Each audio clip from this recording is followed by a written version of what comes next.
আমি যতটুকু বাস্তবতা বুঝি, সামনে যদি দেশে ইসলাম আসে, জেলখানা তো দেশে থাকবে না। জেলখানা থাকবে কেন? মানুষকে আসলে সংশোধন করা হবে।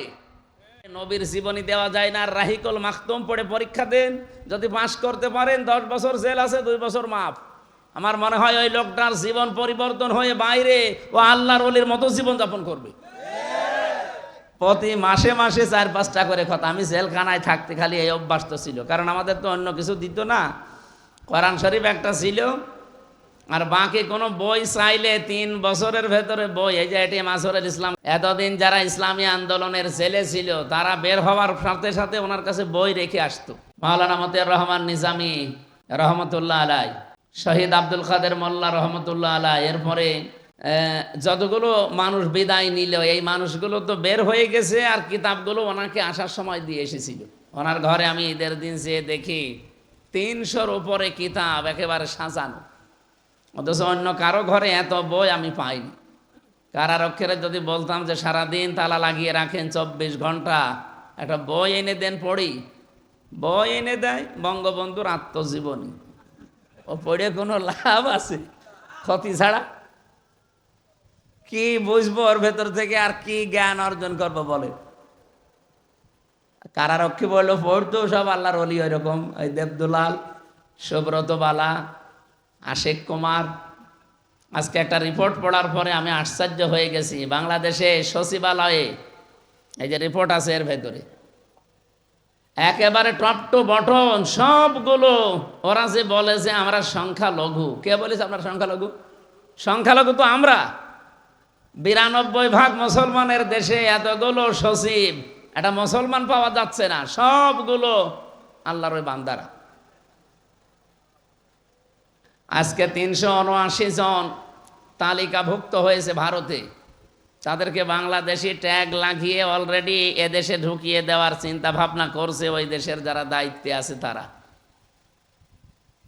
আপনারা যারা নিজের দেশের সম্পদগুলো পাচার করে পাহাড় তৈরি করেছেন, বিবেকের উপরে আমার মনে হয় এতদিন কুকুরে প্রসাব করে দিয়েছিল। তাছাড়া এই কাজ করা এই দেশে জন্ম নিয়ে কোনো মানুষের দ্বারা আমার যতটুকু বাস্তবতা আমি পাই না। তো এদেরকে কিছু বললে যদি বলতাম যে একটু ভালো বই নিয়ে আসেন, সব সময় শুধু বঙ্গবন্ধুর বই নিয়ে আসেন, অন্য বই নেই। আর একবার বই নিয়ে এসে দিল বঙ্গবন্ধুর চীন সফর। ওটা পড়ে আমি কি করব? আমার ভালো বই নিয়ে এসে দেন। বলে বই আছে, এবার নিয়ে আসবো। এবার বই নিয়ে এসে দিয়েছে বঙ্গবন্ধু ছেলেবেলা, কার গাছে ঢেলা লাগিয়েছে, আম পেড়েছে, পেয়ারা চুরি করে খেয়েছে, এইসব আপনি পড়ি দেখেন পুরোটা। তাছাড়া কি জ্ঞান ওর ভেতরে আছে? আরে ভাই, মানুষের জীবন পড়ে পরিবর্তন হয়? মানুষ যদি মানুষের জীবন পড়ে পরিবর্তন হতে চায়, পড়া লাগবে মুহাম্মাদুর রাসূলুল্লাহর জীবনী। কথা বলছেন? এরকম জীবনী তো এর ভেতরে নেই। বঙ্গবন্ধু কর্নার বানিয়ে জাতিকে শুধু এর উপরে পড়িয়েছে। 6 মাসে যদি আপনি পড়ে পরীক্ষা দিতে পারেন, আপনাকে পুরস্কার দেয়। কেন ও জীবনী না পড়ে নবীর জীবনী দেওয়া যায় না? রাহিকুল মাখতুম পড়ে পরীক্ষা দেন, যদি পাশ করতে পারেন 10 বছর জেল আছে, 2 বছর মাফ। আমার মনে হয় ওই লোকটার জীবন পরিবর্তন হয়ে বাইরে ও আল্লাহর ওলির মতো জীবন যাপন করবে। অথচ জেলখানার মেন গেটে লেখা আছে এটা জেলখানা নয়, এটা কারাগার নয়, এটা সংশোধনাগার। কিসের সংশোধন? ওখানে গেলে মানুষ আরো খারাপ হয়। কারণ আমারে প্রথম দিন নিয়েছে, যার সাথে রেখেছে যেই কয়টা মানুষ, 7 জন, এই 7 জনই হয় বাঁখোর না ডাইলখোর। এর ভেতরে আমি একা। সব বিড়ি খাই, সিগারেট খাই, আবার চুরি করে কেউ ওই গাঁজাও নিয়ে এসেছে ভেতরে।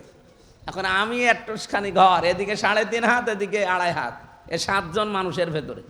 প্রথম দিন যাওয়ার পর আমি কি বলবো তাদের? আমি একা বললে ওরা ওয়াজ শুনবে? আর ও কি ওয়াজ শোনার মানুষ? ধরা পড়েছে সব বাবা নিয়ে, ডাইল নিয়ে।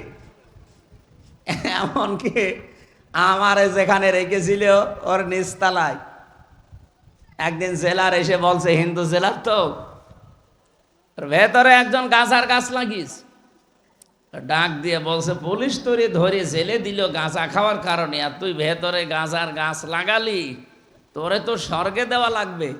এই একটু পরে 5 মিনিট পরে বলছে, এই তুই গাঁজার গাছের ভেতরে লাগালি কি করি? কারণ ভেতরে ঢোকার সময় তো স্ক্যান করে ঢোকায় মেশিনে, কিচ্ছু একেবারে সব দেখা যায়। তো গাছ আর গাছ বলছে, স্যার আমি গিয়েছিলাম হাজিরা দিতে খাদালতে, আসার সময় তো আমার বিভিন্ন হিতাকাঙ্ক্ষী আছে, তারা আসার সময় ওই পোটলা বেঁধে এরকম ছুঁড়ে মারে, ওই প্রিজন ভ্যানের ওই ফাঁকা মাকা দিয়ে বিভিন্ন কায়দায় আমি পেয়েছি একটা। তো দেখলাম যে ভেতরে ঢোকাতে গেলে তো ধরা পড়ে যাব, এই জন্য মুখের ভেতরে দাঁতের নিচে দিয়ে এমনভাবে কামড় দিয়ে রেখেছি মেশিনে ধরা পড়িনি। ওইটা ভেতরে এনে বোতলের মুখ কেটে ওর ভেতরে আমরা মাটি দিয়েছি, এরপরে গাঁজার গাছ লাগিয়েছি আজ 2 মাস আগে। স্যার দেখেন কত বড় হয়েছে। তো এইরকম মানুষগুলো ভেতরে যাওয়ার পর যদি কোরআনের 5টা আয়াত দিয়ে বলা হয় যে এগুলোর ভেতরে যে শিক্ষা আছে, এই শিক্ষাগুলো যদি এই 6 মাস তোর জেল, তো যদি মেনে চলতে পারিস তোরা 6 মাস থেকে অন্তত 2 মাস মাফ করে দেওয়া হবে, তখন জেলখানা হবে, জেলখানা থেকে সংশোধনাগার। ওখানে মানুষের জীবনী না পড়িয়ে রাসূলুল্লাহর জীবনী পড়তে দেন। সাহাবা একরামের জীবনী পড়ে বলেন যে এর ভেতরে 1 মাস, 3 মাস, 6 মাস পর একটা পরীক্ষা হবে, এই 50 জনের ভেতরে যে পাস করতে পারবে, নাম্বার এই পরিমাণ পাবে, তার 10 বছর জেল থাকলে অন্তত 2 বছর মাফ হয়ে যাবে। বহু মানুষ ভালো হওয়ার সিস্টেম আছে, কিন্তু আমরা সেই ব্রিটিশের নিয়ম মেনে এই জেলখানা চলছে তো চলছেই। ওখানে শুধু ওই লেখাটা শেষ, এটা কারাগার নয়, এটা সংশোধনাগার। এটা পুরা ডাহা মিথ্যা কথা। কোন চোর যদি ধরা পড়ে যায়, চোরের শাস্তি বাংলাদেশের যে সংবিধান, সাক্ষ্য প্রমাণে ধরা পড়ে গেলে 389, 379 নাম্বার ধারা, এ ধারা অনুযায়ী এখন বাংলাদেশের শাস্তি, যদি কেউ চুরি করে ধরা পড়ে যায়, সাক্ষ্য প্রমাণ হয়, তাহলে তার সর্বোচ্চ শাস্তি 3 মাস। কত? 3 মাস পরে আপনি যেভাবে হোক বের হয়ে চলে আসতে পারবেন।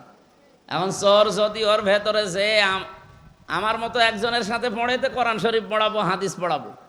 আর যদি পড়ে জাকির খানের সাথে, বলেন তার সাথে পড়লে জিজ্ঞাসা করবে, বেটাই এখানে কেন আসলি?